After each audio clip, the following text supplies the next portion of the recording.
podcast hour. I am very excited to have a returning guest, a good friend of mine, Ben Domenech, who runs the Federalist, which is one of the preeminent conservative news outlets on the web today. Ben, thanks for taking the time to come in, and God bless America, sir. Thank you, Michael. It is always a pleasure to join you, and I'm sure that you will bedevil me with questions. I do want to say, to your credit, that I am sitting surrounded by all of these different books in this office that I have not yet put together after a move.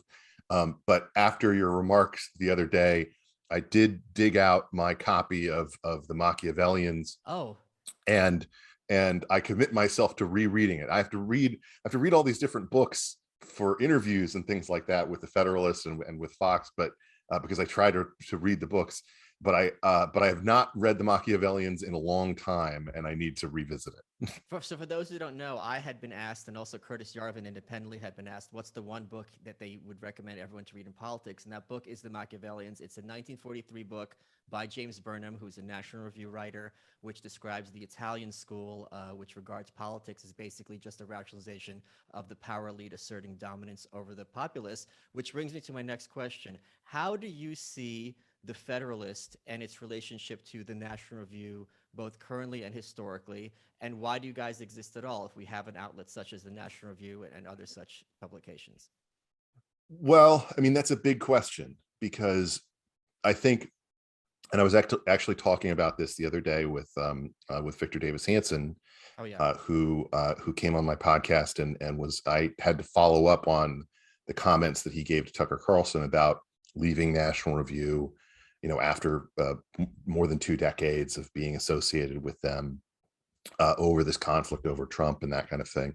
And I think he gave some very honest comments about it. There's National Review, I think, exists for a reason. It does have this old guard conservative mentality, and they are very much of the mindset of protecting kind of the guardrails, as they see it, of what is acceptable discourse among conservatives. And I don't think that actually is something that they do very well these days. And I've been open about that, I think, with a number of their writers, just to expression of my own opinion. But to me, the bigger flaw, and this is something that I think has been sort of a consistent flaw for a lot of the older guard publications on the right, not just National Review, but certainly they had a problem with it, was too much of a devotion to talking about particular politicians or policies as being the grab all solution to what ails the country. And to me, what the insight that Andrew Breitbart had about the importance of culture was critical, but also there was this nagging kind of, and I'm going to describe it as Buckley-esque, whether it's fair or not, this nagging hubris about the definition of culture. To me, one of the most interesting aspects of the culture war is that it is fought in all these areas where conservatives, or I would even say just liberty-minded people, actually have a lot of truck, meaning that they, Camille Paglia talked about, sports talk radio as being the last, redoubt for American masculinity, and I think that there's some truth to that. And that's why the left, I think, has targeted so much over the past couple of decades, ESPN and all of these other media outlets that cover sports in order to create this dominant superstructure of journalism that is essentially constantly judging all of the people who actually watch games and buy tickets, et cetera, or who pay attention to sports. Looking down, for instance, on UFC and mixed martial arts, looking down on any of the traditional sports that American men tend to love. And that's the kind of thing that I think ought to have voices within it that come from outside of this dominant leftist structure in media.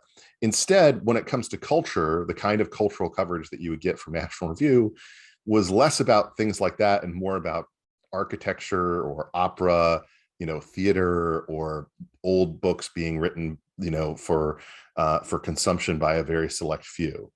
And to me, I think that there's You mean like the much more. Machiavellians? Yeah. Yes.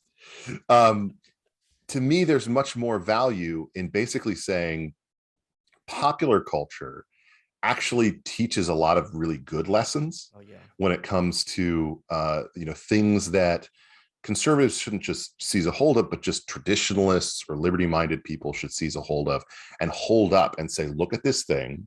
What is the lesson we should take away from this thing? I mean, you could argue one of the most socially conservative shows that people could watch in the last couple of decades is, of all things, Lena Dunham's Girls. Huh. I mean, it is a lesson in the post-apocalyptic nature of relationships in the big city in a way that Sex and the City was not. And where they glamorized it, Girls was all about like failure and the abject loneliness involved there. The biggest fans promoting that kind of show should be the Rick Santorums of the world, Yeah. saying don't live like this. It's not going to make you happy. And I think that the unfortunate thing is that conservatives got so up in their feelings about, well, pop culture is low, it's mass marketed, it's mass media, instead of saying, well, what lessons could we actually take from this? And how can we recognize that this is something that has such mass appeal that people take lessons from, whether we want them to or not? Meaning that, something as controversial as we see today with Google and other big tech advocates pushing via every avenue that they have, the idea that biological men should be able to run against biological women, and that if you don't believe that you're the problem. To me, that's one of the reasons why you have to talk about sports. You have to recognize these are the places that people take lessons from about politics, whether they consider them to be political lessons or not. And whether that's political correctness, whether it is, as we see today with these NBA players, lessons about vaccine mandates.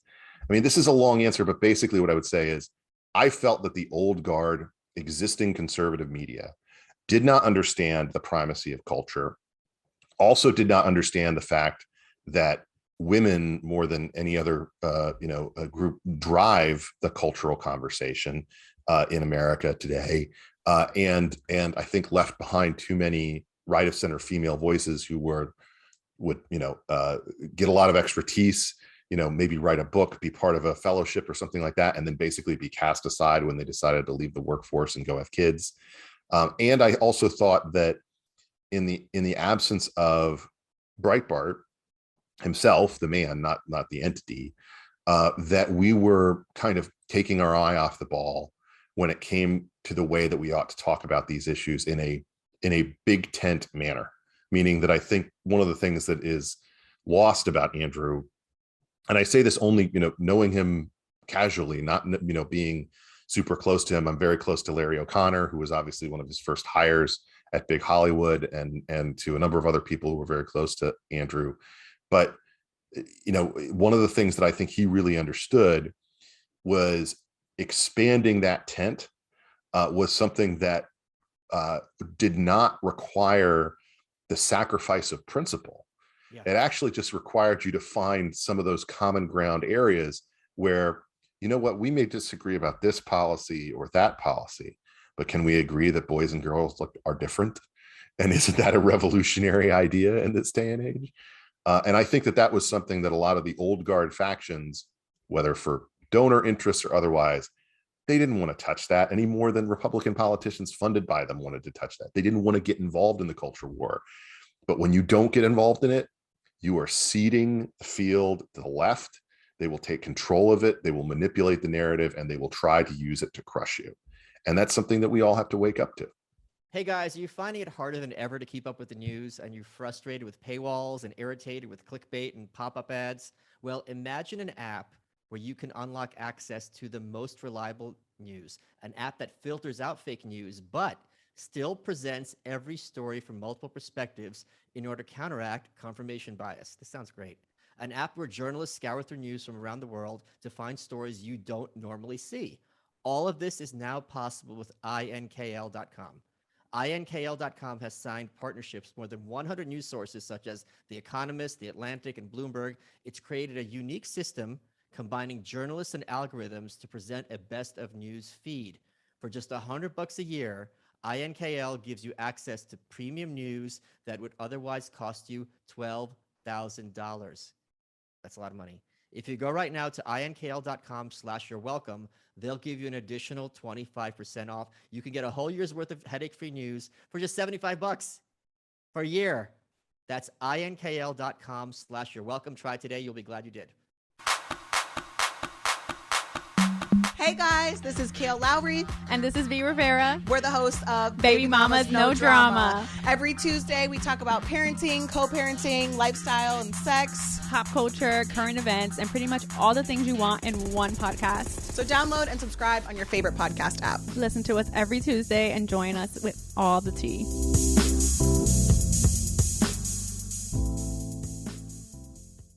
One of the things that both the Federalist and National Review and other outlets are trying to do is to define conservatism.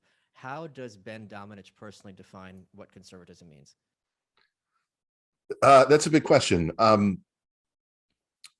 I think that conservatism, as I understand it, is mostly about the Chestertonian idea that we should not accept the arrogant oligarchy of people who just happen to be walking around at the moment, which is to say that tradition is more valuable than people think, that when you see a fence in the middle of the field, you shouldn't knock it over without asking why the fence is there.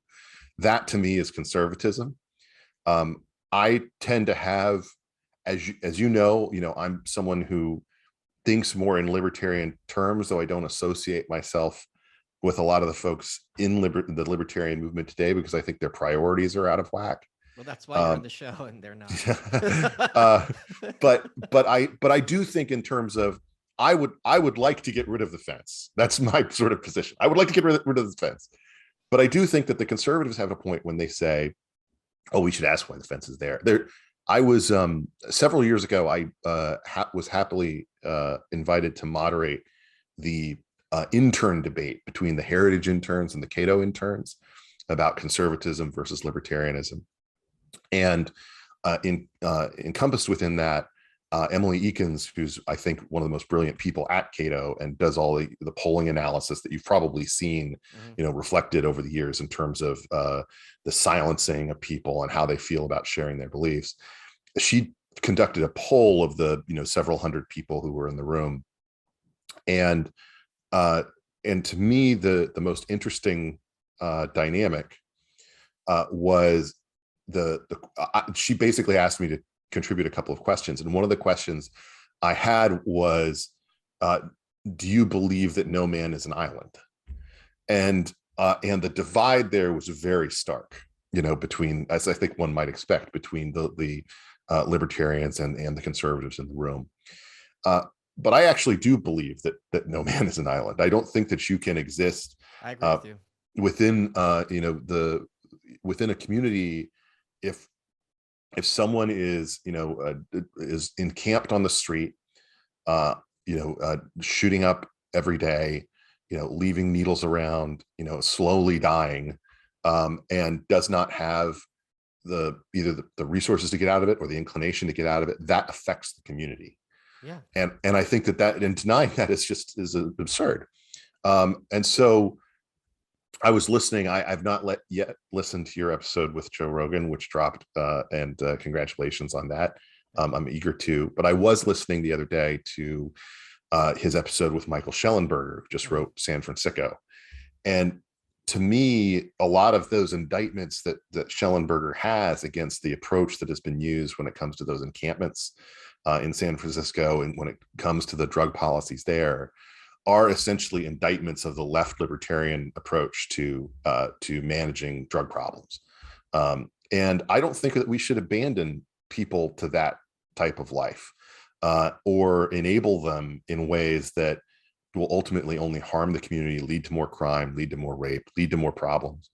And instead, I think we have to have an approach that recognizes that whether we treat this, I'm not for over criminalization of drug use. I don't think that's a solution. I don't think that it, leads to better lives, but we can't just pretend, well, they're in an encampment now and that's just fine, and we're just going to pretend that this isn't going to affect property values, local safety, and of course the people themselves in terms of kids walking their by. experience. Say again. I mean, and also kids walking by. You're a dad. You Yeah. know what I mean, like I'm an uncle. Like if your kids see that, they're gonna. It's not gonna be nice for them, and people might hand wave that away. But that kind of thing adds up especially when you're really young.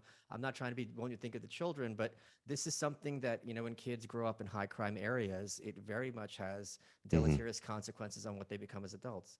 Totally. And I would never confuse you with Helen Lovejoy, but I do think that there is something true to the idea that, in an atomized America where we are more and more separated from neighborhood and community, then it becomes more and more likely that government will intervene in ways that are expensive, uncomfortable, and probably will end up doing as much harm as it does good, if not more. And so that's something that I think that we can't break away from. We have to understand the importance of those types of communitarian reactions to things that are going on.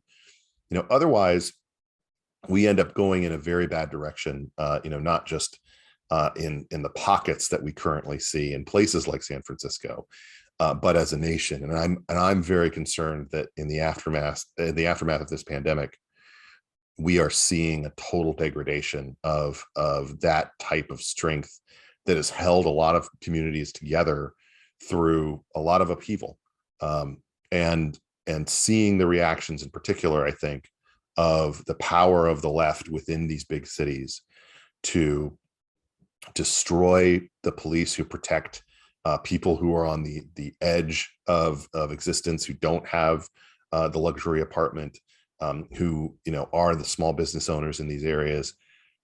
They're stretched too thin. They don't have the support that they need, and that to me is it's anathema. And it doesn't matter whether you have problems with qualified immunity or not. It's like let's stop the buildings getting burned first, and then let's have some conversations about some of these other policies second.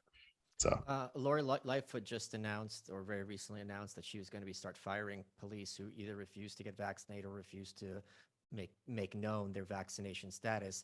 At the same time, over this past week, and I think there were 20 people shot in Chicago, including one kid who was shot by another 11-year-old kid.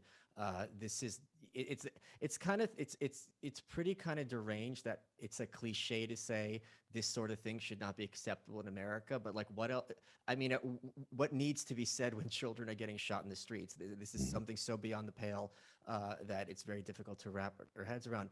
Do you see any hope in terms of America's cities being turned around? I think that it and we may be seeing this, though I fear that it's going to have to get worse.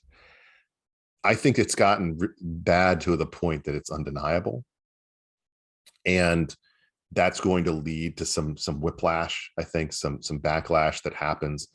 Unfortunately, because of the pandemic, a lot of the people whose tax dollars would have funded the necessary turnarounds, I think, in these big blue cities, they've decamped. They've gone to the suburbs. They've left New York City. They've left Manhattan for Connecticut. Yep. Yeah. Well, I'm for Texas. Yeah, or Texas. Yeah. And I think that is going to lead to a delay. I think you're going to end up seeing more cities that have to experience bailouts.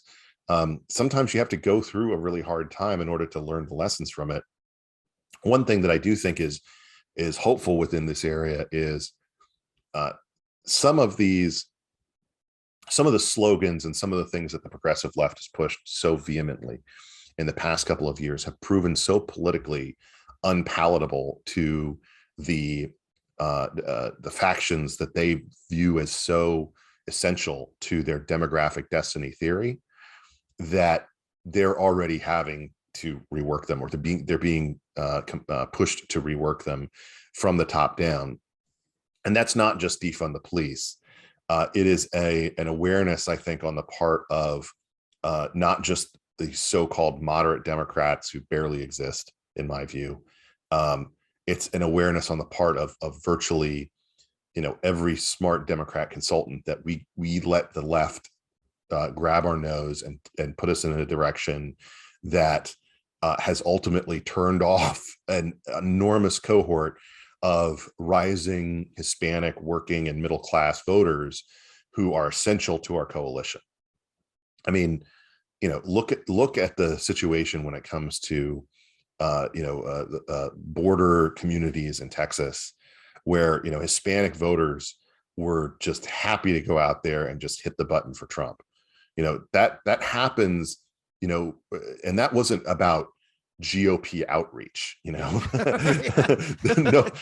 offense. That was not about, Republicans going into their communities and really handing out a lot of flyers. Though I am sure that there's some boat parades that did some work. By the way, Biden has a great boat parade going on right now in California. I see it has 100 ships. But anyway, the thing that is interesting about it is how organic the awareness has become among Hispanic voters that the Democratic Party was happy to have these dominant school boards and forces within these blue cities and urban America that were part of the traditional machine, and that left out a lot of the interests of this cohort of Hispanic voters who do not view critical race theory and the like the same way as this leftist push. Critical race theory requires you politically to think of yourself as being in a permanent out group, that you are separate from the people who have advantages. You must think of yourself as a victim. Your children will also be victims, so get in line and get your benefits for being a victim. That's not something that most aspirational immigrant groups have in mind. And I'm not sounding like Jeb Bush here. I'm just saying, as a fact, they do not want to live like that. They are not interested in that. The slavery narrative doesn't resonate with them. If you're from Mexico or some Central America or South American country, you wouldn't have been a slave, and you wouldn't have been a slave owner either. So this, at some point, this is a non sequitur to your so-called lived experience. You have no built-in narrative along those lines, and it kind of reminds me. Was this a Shane Gillis joke? I can't remember, about like asking his black friends, like, are those slave movies? Are they for you? And them saying, we thought they were for you. And it's like, no, they just make us feel bad. But anyway, the Hispanic community in America is primarily interested in making sure that they and their kids live in a big house at the end of the cul-de-sac, in between Smith and Jones, and that you don't care that their last name is Gonzalez. And that's what they're interested in. And it has nothing to do with politics. It's just, we do not accept this victim narrative. We're not interested in it. It has nothing to do with us. Black Lives Matter. Okay, whatever. It has nothing to do with us. Instead, you turn this around and you turn it into an attack on American policing, on first responders, on the military, on the flag, on all of these uniting elements of American nationalism, not just patriotism. That does not fly well with a lot of people who like to fly flags anyway and like to get really hyped up on nationalism as a people. And so that to me is one of the most interesting dynamics, because it's such a political self-own, and the people who are pushing it within the Democratic coalition, it isn't even the Black voter cohort. It's the guilty white women at their, drinking Chardonnay at their book clubs, who want to be able to find some way to get up on one of the other women and say, you're insufficiently anti-racist. You need to read these additional books that the Atlantic recommended to me, brought to you by Henry Rogers X Kendi, sponsored by Jack Dorsey. And are you familiar with the acronym AWFUL? Awful as an OFF, or awful as an AWF? Affluent white female liberal. Yes, that is exactly what we're talking about here. And they drive this. And Democrats welcomed them into their coalition over the past 4 years because they were also the people likeliest to be, if they were marginally Republican before, or maybe they voted Republican because their husband was a Chamber of Commerce guy or something like that, whatever the reason, they were also the ones most offended by Trump's tweets because they needed to be offended about something. And they end up in a situation where, now they're driving the priorities of the left in a way that I think is only going to give them diminishing returns. And they're not going to pull that around. They're not going to turn that around, I think, before the midterms. But I do think the midterms will prompt a reassessment, as they always do. And the question is whether you have enough Democrats in the room making their determinations that there is a reassessment, or whether we see a repeat of the Obama years, which, considering the people that we have in the room right now, or that are in the room right now, seems more likely. Yes. Where the lesson they take away is there's no problem with me. It's just that the people are racist. What was your reaction? You didn't come from money, to put it mildly.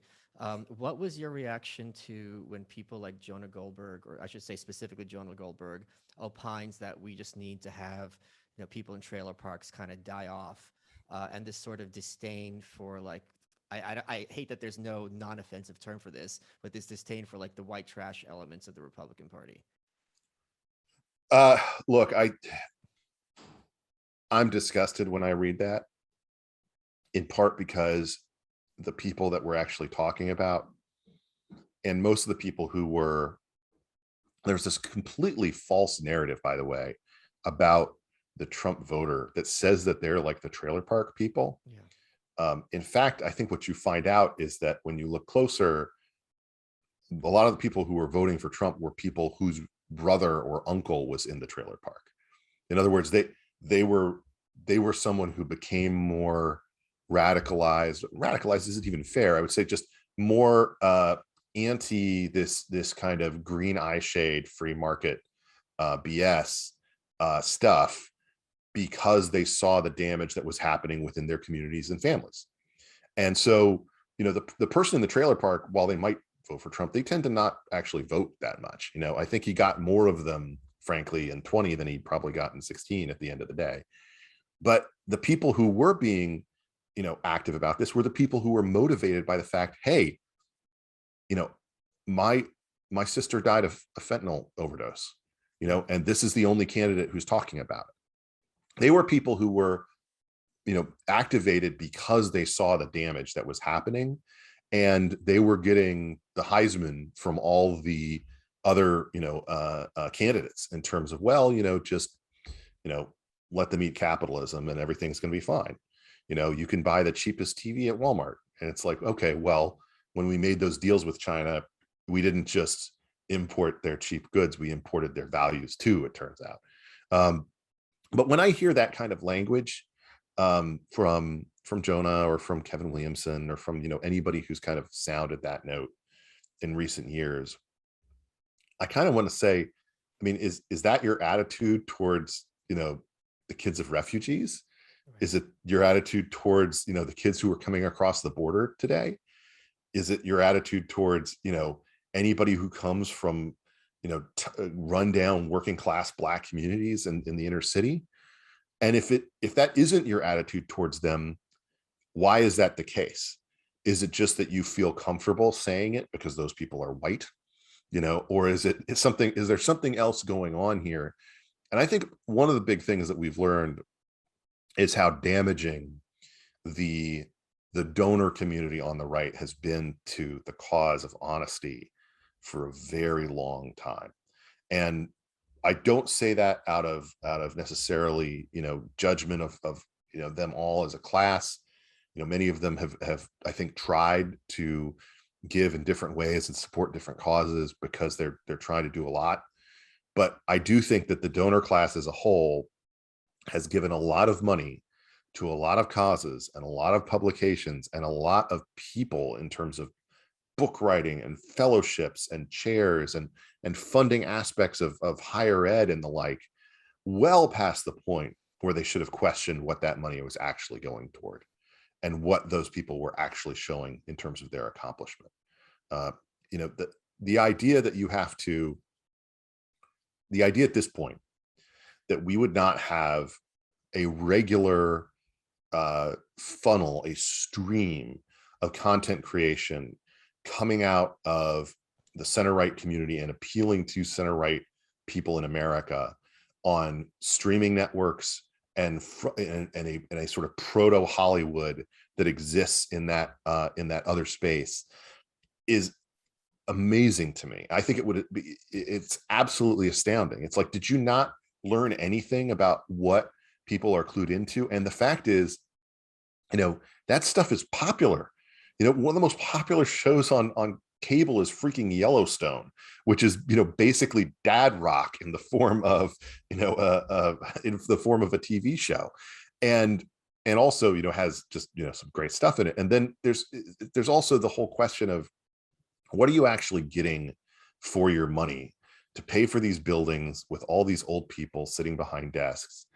If those policies, when they have the opportunity to be put into practice, you know, the politicians that you've paid to help elect aren't going to be courageous enough to push them. They're not going to understand them enough to be able to defend them. And it ultimately goes to naught. I mean, how much money was put behind creating, you know, 24 different Obamacare replacement plans if you don't have politicians with the wherewithal to be able to even explain what they're trying to accomplish? You know, and I think at the end of the day, one of the things we've learned about Republicans, by the way, is that they really are only useful when they don't have to do anything. Yeah. So, I mean, this has always been my line about Mitch McConnell, but I think that more people should understand it. Mitch McConnell is really good when he doesn't have to do anything. If the answer is doing nothing, Mitch McConnell is great at it. Okay. You know, do we have to consider Merrick Garland? No, I'll just sit here and do nothing. Well, okay. Are you surprised that someone who looks like a turtle would be so good as a speed bump? He's great at it. It's turtles all the way down. He's terrific about it. Yeah, it's turtles all the way down. But you know, the point is, we can't just have turtles, right? You know, because then, as you point out so often, you know, you end up with just people, you know, going the speed limit.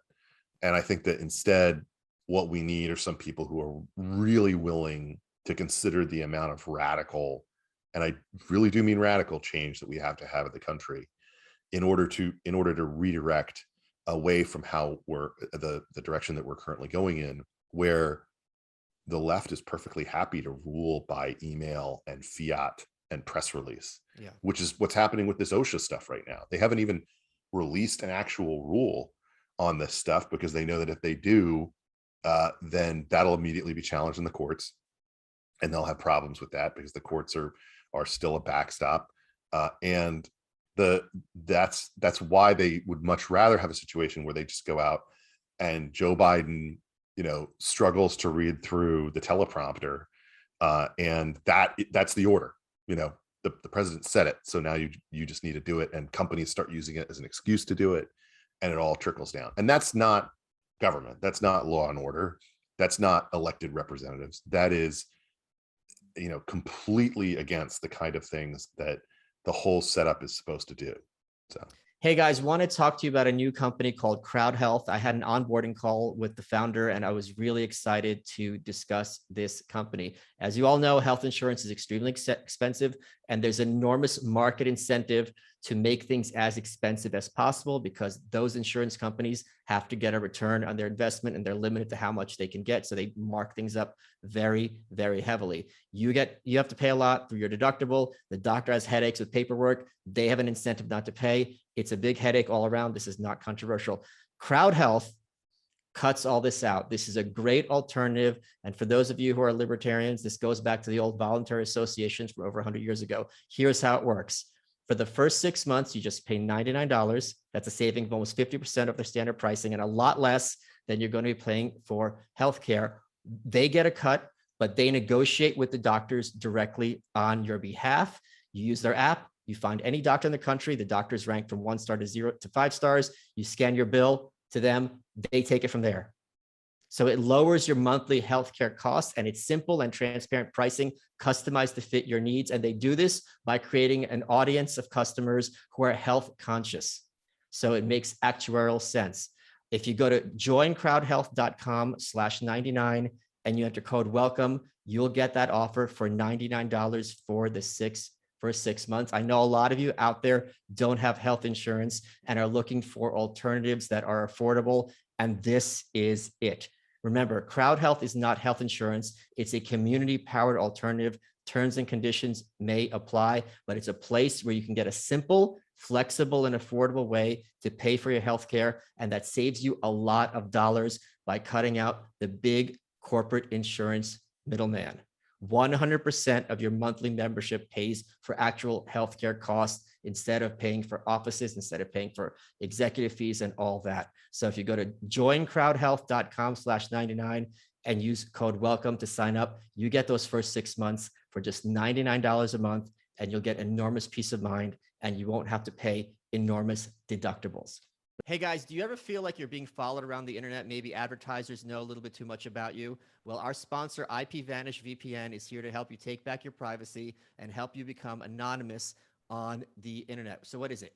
IPVanish is a virtual private network, a VPN. It's an important tool that helps you safely browse the internet. You can use a VPN on your computers, tablets, phones, even things like your Fire Stick if you're streaming media. When you use a VPN, all your data is encrypted, meaning what you read, what you search for, what you're watching, whatever it is you're doing. And that's important because what you're doing on the internet is no one's business but yours. So for listeners of the show, IPVanish is offering an incredible 65% off their annual plan. That's only $3.75 a month. It's super easy to use. You turn it on with one click. It runs in the background, helping to protect you while you're browsing the web.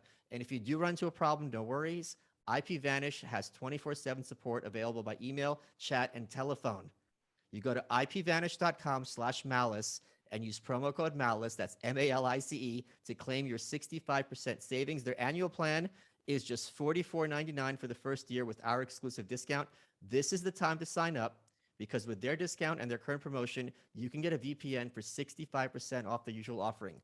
It's the best, rated 4.7 out of 5 on Trustpilot with more than 6,000 reviews. Remember, it's ipvanish.com/malice to get the deal and start protecting yourself online.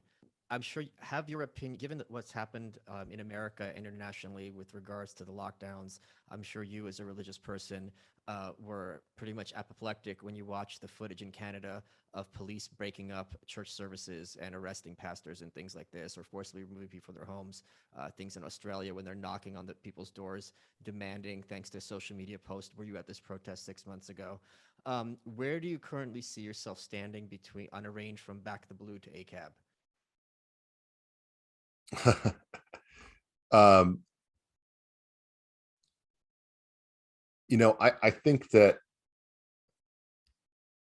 I think that we need to have more and more cops who are willing to stand up, but also, I appreciate the cops who I know who basically have the attitude of, I'm going to focus on doing my job, and this is not included in the hierarchy of what my job entails. Yeah.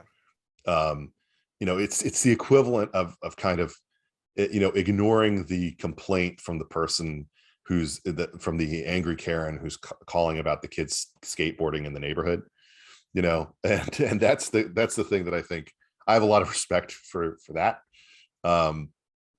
And I think that we need to see more of that from the authorities. But I also want to point out, I'm not sure that we have gone past the point where we couldn't see some of the things that have happened in Australia happen here. I think that the likelihood that we're going to run into that within the next couple of months, it seems to me to be very high. And especially in a lot of these cities that have, to this point, not been able to get the kind of forced success that they've put into place. One thing to keep in mind too is I have no faith in the level of reporting percentages on the number of people who've been vaccinated. Right. I had Andrew Bogut, the former NBA player, on Fox a couple of weeks ago, and he said flat out that the NBA is lying about the number of people who've been vaccinated. That the percentage of players is much lower than what they're claiming. And I actually think that that's something that's probably true across industries, across the country. And it's going to come to a head mostly with these unionized areas of the economy, that have federal contracts, such as we just saw with Southwest. Yeah. And that, I think, is going to ultimately lead to a lot of bureaucrats using every power that they have, and even some that they don't, to try to crack down on the people who they don't like. And there's also a lie about the number, because if the efficacy of some of these vaccines is 6 months, to say that 70% of people have been vaccinated, well, that says that they had been vaccinated at one time. If they've been vaccinated 6, 7, 8 months ago, you're still counting them as part of that tally, and that number is no longer accurate at the very least. In that regard, that number should be shrinking or changing basically on a dynamic basis, and they're pretending that that's not the case. Which is why it's so ridiculous to have even considered the idea that we were going to be able to have vaccine passports. It's just ludicrous. You can't have, a quote unquote passport like that, in a situation where, well, but have you had this booster? Have you had this booster? Have you had that booster? And if you don't have whatever additional shot is required, then you can't go to dinner with your family, even if you've already had, some of them. It's just not something that I think is going to be functional within our economy. And again, you have the veto of the common man, in the sense that, it's just so ludicrous to me to on Saturday night watch a massive, stadium filled with college football fans, go to sleep, wake up, hear what Anthony Fauci said about what people are going to be allowed to do, and then have immediately after that's over on the Sunday morning shows cut to massive NFL stadium filled with another 90,000 people. It's just ludicrous. You don't, the people who are trying to continue this forever pandemic in order to achieve their ideological aims and their policy aims have run out of juice, and people are tooting them out, and they don't believe that they're handling it well anymore. And even this, massive package of trillions of dollars that people have really no idea what's in it. Even something like that it turns out to be more and more of a risk in a situation where, politically, the Democrats who know that they're headed for the exits are saying, is this really the last thing that I'm going to be able to do here? And it just is very unsatisfying. It's not like you can rationalize like falling on your sword for Obamacare if you really believed it was going the goal since Harry Truman, what Yeah. I mean? So this was like decades in the making. You can see why. Totally. But I think that in this situation, people are looking around, they're going, look, we're about to see a massive generational change among Democrats. Nancy Pelosi and the rest of the Democratic leadership in the House is all going to be headed to the exits. They're all in their late 70s and 80s.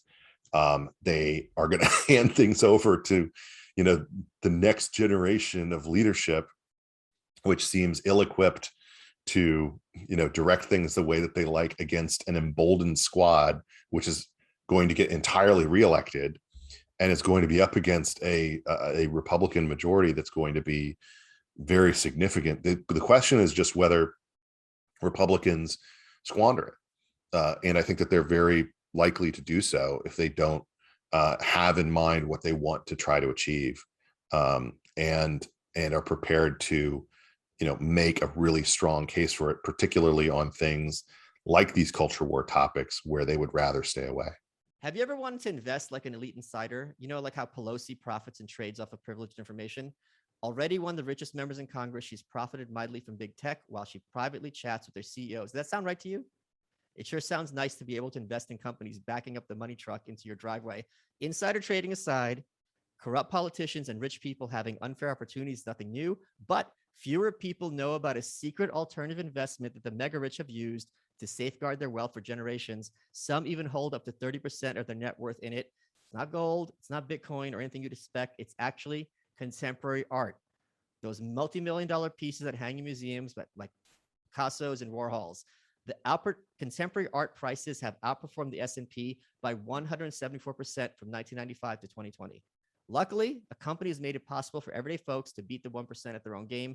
Masterworks.io is the only investment platform bringing the exclusive art universe to you in just a few easy clicks. You don't need to be a billionaire to sign up and invest in art. You just have to be a good, hardworking American. If you go to masterwork.io/welcome, you get priority access. That's masterworks.io/welcome. God bless you all. And see disclosures at masterworks.io/disclaimer. Hey guys, happy to talk about my favorite sponsors, Sheath Underwear. As you know, I'm a Sheath underwear model. This was not easy to accomplish. What is great about Sheath? It's made from moisture wicking technology, so it keeps you cool in the summer. They've got new styles that include mesh, which keeps you even more cool. But what makes Sheath unique is their dual pouch system, which was developed by the company's founder, Bobby, after a summer in Iraq.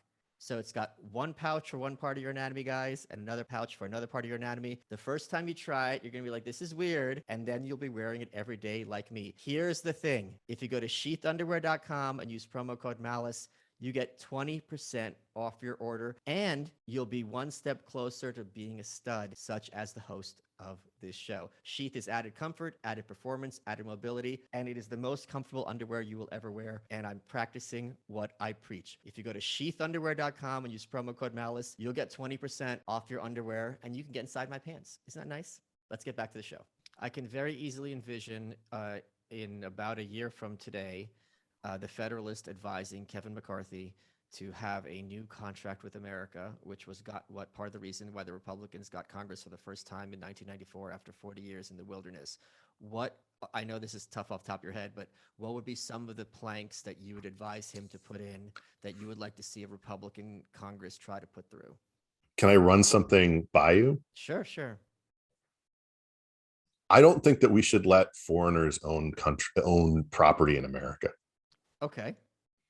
I think that if you how would you legally do that? They could just make an LLC, right? I think there would be ways to get around it that you probably wouldn't be able to prevent. But just in terms of what we've seen happen to the real estate market. Oh yeah, you mean how all these empty apartments, which the left constantly talks about, they're not entirely wrong.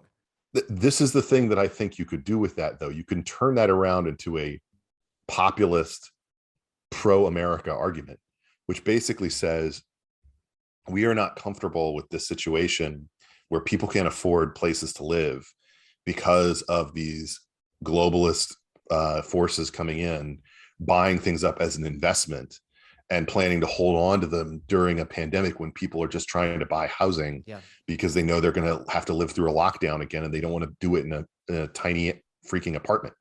To me, I think what ideally needs to be done, I think, with a contract, and one of the things that was so effective about the first contract was it was mostly about reform of the Congress. Yep. People forget that. It was about staffs, it was about committees, it was about a lot of different things that, one thing that I think internally they ought to do, even if it requires biting the bullet, is I think one aspect of the contract should be opening up the books on everybody who was paying off folks from the sexual harassment fund or whatever you want to talk about. What you're referring to, people might not be aware of. There are a slew, I think it's over 100, I don't remember how many, of lawsuits against members of Congress which were settled and then sealed. And there's no question whatsoever that this involves politicians of both parties. Yes, absolutely. And I think that Republicans should bite the bullet and just say, hey, one of the things that we're going to do when we take back power is you're going to know, you don't get to hide this. The way that they've done for years. But you know why they can't do that? Because I bet you there's another Dennis Hastert in there somewhere. I'm sure that there is. There's no way there isn't. Out of 435 or 535 counting the Senate. But the thing is, if you want to have dramatic change, I think you have to make some bold steps. Yeah, sure. And so, a lot of this is sort of saying, one of the aspects of this that I'd like them to target, which I think is probably going to be too big for them to bite off, is we have so many of our government attitudes structured around the left's narrative about race. And I think that we have to target that. I don't think that it should be fair to ask a contractor whether they have, you know, a certain percentage of employees who qualify under you know, various ethnic categorizations. I don't think it should be fair to ask that question. I think that we should target basically any aspect of the government that involves race-based categorization that we can, and try to eliminate it. Just because that, to me, is one of the most, it's so fundamentally anti-American, and it's so much a part of what the left wants to achieve, and everyone has gone along with it, because whether out of guilt or whether they feel like, I can't argue against this because I'm just some white guy, you know, who got elected because I was a Chamber of Commerce member from the middle of the country. I think you've got to understand that you're all going to be called racists anyway. I mean, I live here in the Commonwealth of Virginia. I've lived here for the vast majority of my life. And right now they have this guy running named Glenn Youngkin, who's running for governor. You know, he wasn't my choice for, you know, who I would have put up, but he's basically Mitt Romney if he didn't if he still had his balls, you know. So it's like he's then this. How would that be Mitt Romney? Exactly. You know, it's a difficult definition. I but it's like, it really is just like, he's just a vanilla business guy. Got it. Okay. You know, Carlyle Group, you know, sort of is just like a do-gooder businessman type, you know, who shouldn't offend anybody as like a Republican candidate. And the entire effort of the Democrats in every ad that they've been running, you know, to try to juice up Terry McAuliffe, who is, you know, was at the beginning of this race a popular former governor, is much less popular now, has been Glenn Youngkin is a racist, you know, Trump stalking horse for Trump. Wait, while the sitting governor is not literally. Well, he said this is the thing that I love. Youngkin actually gave some quotes just the other day to Josh Kraushaar from National Journal Hotline, where his response was, you know, it's ludicrous for him to say these things about me when he called for Ralph Northam, the governor of Virginia, who they still say he was the one in blackface. I think he was the one in the hood, but that's just me. When he, you know, called for him to step down, then accepted his endorsement, you know, and is running on a ticket with the current Attorney General, Mark Herring, who has admitted to wearing black or brown face when he was in a dance competition and pretending to be Michael Jackson. So like the idea, that's whiteface, isn't it? Yeah, that's the thing. He could have excused it if it was just late stage Michael Jackson. But the point is that wait, I love that phrase, late stage Michael Jackson. I've heard of late stage capitalism, but late stage Michael Jackson, that really is when it degenerates into what am I looking at here? They have a lot of similarities. I think that's an essay. So the thing that you need to understand is, even if you are this vanilla, you know, pro-business guy who probably never wants to talk about the culture war, Youngkin has, to his credit, I think, leaned into it because he's understood this is what people are passionate about. People are passionate about it because they're seeing what goes on in Loudoun County, where the school board, you know, has been just an authoritarian and terrible influence, and now we're learning, you know, also hid a sexual assault that they were definitely aware of, and I think we're only going to learn, you know, more about that in the coming weeks, because it went against what they wanted to do when it came to trans bathroom policies in their school. This is the kind of situation where I know you don't want to be talking about the culture war, Glenn Youngkin. I know you want to be talking about taxes or regulation or any of the typical things that somebody like this wants to talk about. Instead, you're going to have to talk about this. And I think that the more that Republicans are kind of aware that you're going to have to talk about this, whether you want to or not, and they're going to call you racist anyway. So you might as well do policies that are actually good for the country, and that try to, you know, how do we take the temperature down? It's not by conceding to the left. It's by saying, we're no longer going to play this stupid game that you've created about race in America. We are no longer going to let the Nicole Hannah-Joneses and the Ibram X. Kendis run policy for one of the major parties in the country effectively. in terms of their ahistorical, guilt-ridden, ridiculous narrative, and we're not going to pretend anymore. And I think that the point, there's enormous power, as you know, in just being that Republican who doesn't care if the New York Times or the Atlantic likes you or invites you to things. Yeah, I mean, Coulter that's had that quote. She says, "Hey, Republicans, if the New York Times isn't calling you racist, you're losing." yes, 100%. By the way, can we have you watched Impeachment, this show, this No, Ryan I Murphy haven't. show? No. Yeah, the show is not good. Yeah, it's been universally criticized, but It is not good. I think it may have been hurt. I'm disappointed because the OJ show was really good. Okay. but I think part of the problem here was Monica was the consultant on it, and so it basically has become like this Monica airing of grievances against Linda Tripp thing, which is just pointless from my perspective. The one thing that they've gotten right is Kobe Smulders as Ann Coulter. Oh, just perfect casting. Like, I wish that they had just done like a series just about Anne, like in this era, because that's when I met Anne. I met Anne when I was 15 years old.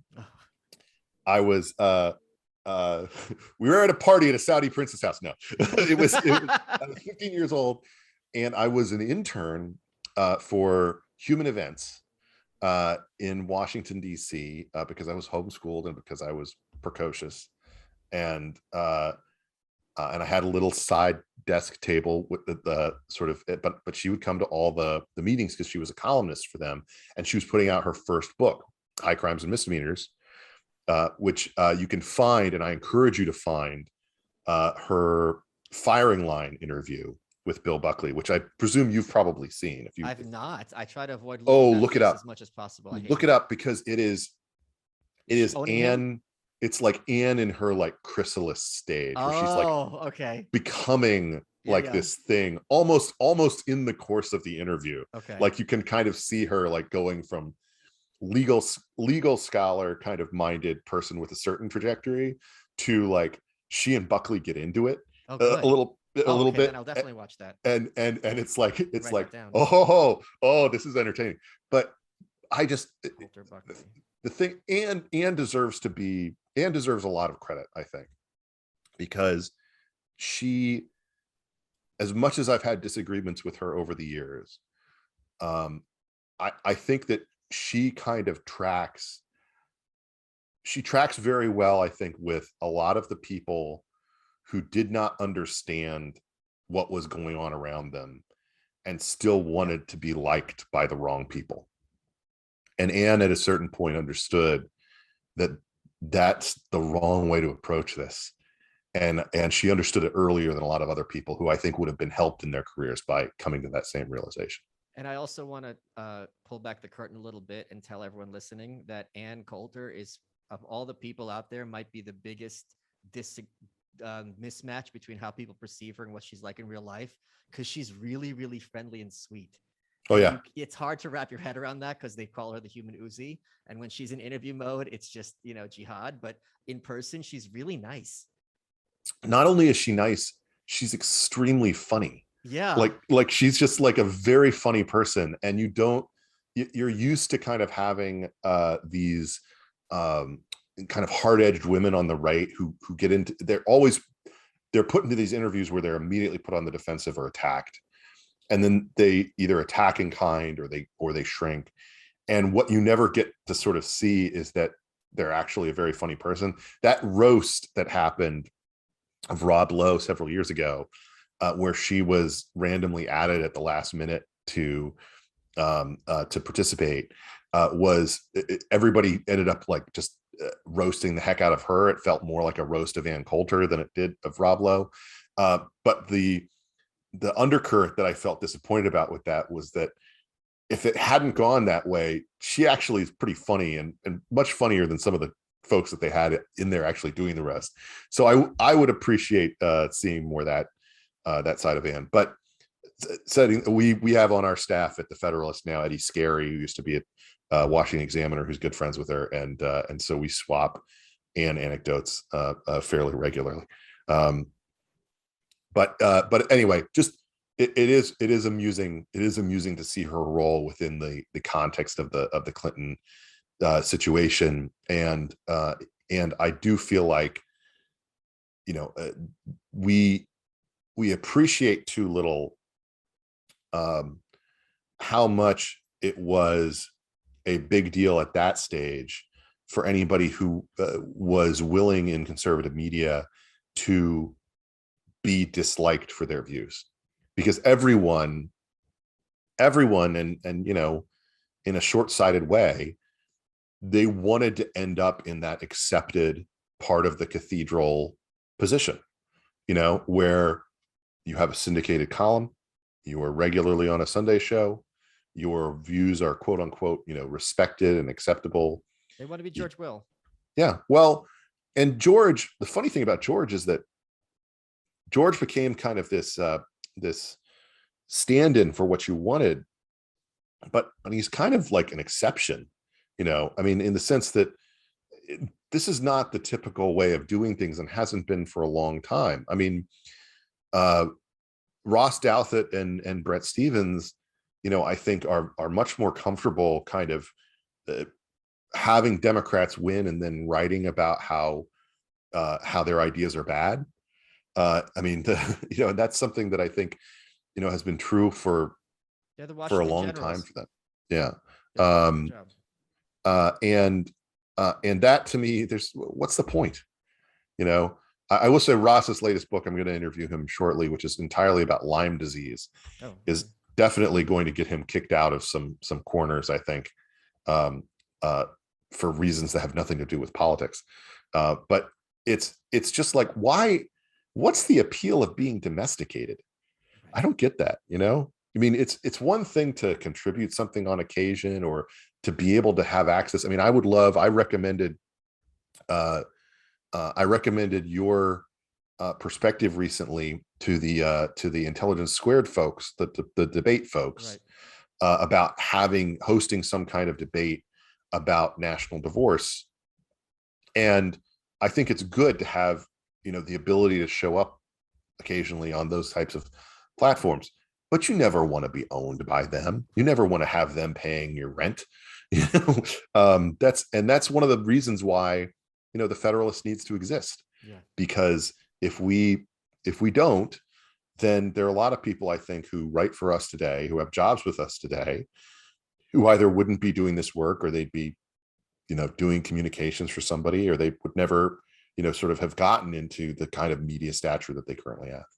So your wife, Meghan McCain, who I'm friendly with, she just dropped her memoir this week, Bad Republican, an exclusive on audio. And one of the questions people often had over the last few years is, was all the drama from The View real, or was it more like WWE wrestling, in that, you know, they act like they squabble, you know, in front of the cameras, and then backstage they're all hugs and it's for show, or they can leave the animosity on the stage and then backstage get along. And from her perspective, it was not at all fake. In fact, it was much worse than she was let on.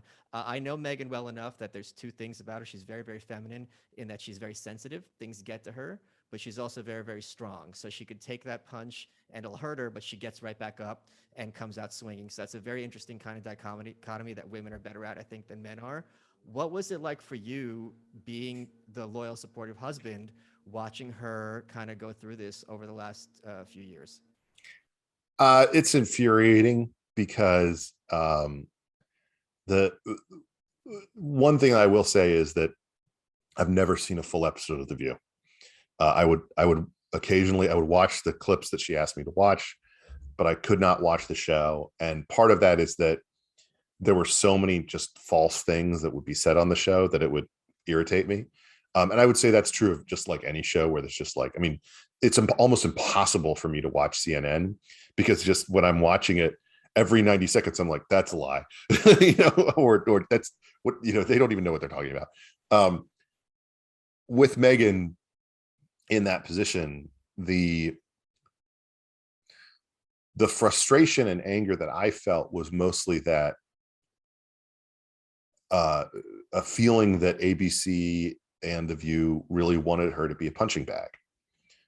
They were not interested in actually having any kind of debate, or in dealing with any hard topics for any guest who was left of center.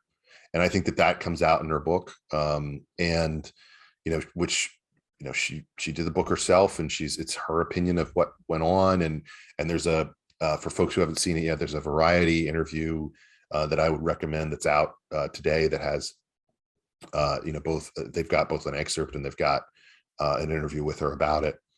And it was very hard, especially given that she went through her father's death, a miscarriage, then giving birth, then coming back. She talks about having postpartum, she talks about, a lot of the challenges of that. One of the things that just was a regular occurrence for me was just feeling like all I could do was sort of listen to what she was going through, try to offer some advice and support, and then just give her the space to kind of come back on her own, I guess, because she's very independent minded, obviously, and she has that combination of being able to bounce back from the punches. But it takes a lot out of you, and people, I think, who don't do daily television don't understand how much it drains you. Oh yeah. To sort of have to roll out every day Early, and go through these experiences every day, over and over and over again. It's not like a TV hit. Yeah. It's not the same. It's not the same as sort of jumping into a seat, talking for 7 or 8 minutes max, and then jumping out of it again. I mean, I don't know if you feel drained or if you feel exuberant after Rogan, and maybe it depends on which drugs you take. But all of them. Yes, but the experience that she had was she would just be completely drained by these battles, and even Abby was there for some of it, but even when she was there, she was effectively surrounded. Yeah. And the thing to keep in mind, just as an example of how corrupt our existing media is, daytime TV is like late night. It is overwhelmed with left of center people. And she really was, she was the only pro-life, pro-gun woman on TV, in daytime TV. If you wanted to watch someone who had those views, you either tuned into The View or you tuned into Fox, and that was it. Yeah. And there's something crazy about the View in that you're supposed to have this cross section of women, whereas the closest thing to a Trump voter on that panel was Megyn, who denounced him in her father's eulogy. Yes. That's as close as you're going to get to someone who's pro-Trump, who got half the votes. And really, her sin there, from their perspective, and I don't know that they knew that they were getting this when they hired her, but her sin there was feeling the regular need to defend Republican voters, which is, from their perspective, anathema. Why won't you denounce them all as racist? They voted for Trump and you don't like Trump, so why won't you just denounce them all as Neanderthals? And of course, the truth is, because she knows them, because she talks to them, because those are the people who, not just, many of those same people voted for her dad 8 years earlier, and this is the thing that the left doesn't understand. It's that they have a very limited tribal view on this stuff, and I think that they really could not have the concept that because Trump is nasty and you don't like him to your family, that means that you won't take that extra step of saying that his voters are a bunch of deplorables. And her refusal to do that and to regularly defend their viewpoint was infuriating, I think, to her fellow hosts. And look, I don't know where The View goes from here. It's an American institution, whatever you think of it. We actually had this bizarre experience a couple of years ago of we were at a Kennedy Center event honoring the late Joan Rivers, who, by the way, could never have been a regular hosts on The View. she talk about based. But anyway, Joan Rivers was being honored, and Bob Saget was one of the people who came and like said some nice things about her on the stage. And he comes out on stage, and there's, it's a full Kennedy Center audience. And he immediately says, it's wonderful to be here with all of you. And I'd just like to congratulate you all, since everyone in this audience will eventually be a host of The View. And of course, it turned out to be true in her case.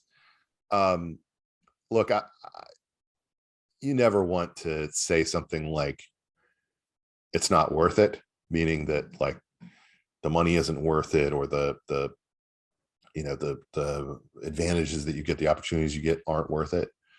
But it really did, I think, reach a point where, she's one of the few hosts to walk away without being fired.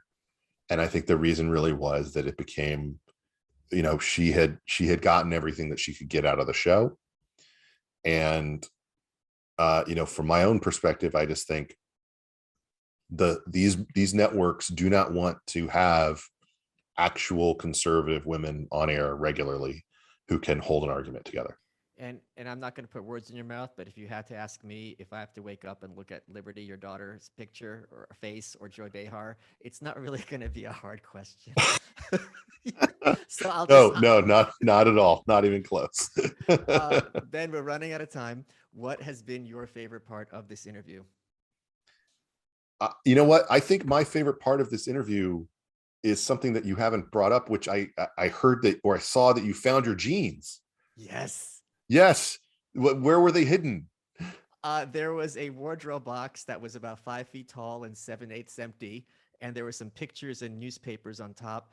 And it was like pulling a sofa out of a wallet. There should not have been room for 29 pairs of jeans, but they're here. And that also, more importantly, means that nothing else has been lost. That was my big concern. That is fantastic. Congratulations. I am still looking for things that I have lost in this latest move. And so the fact that you discovered that gives me hope for some of the things that I've still got that are missing. Well, if you need James G. Blaine's autograph, you are welcome to it.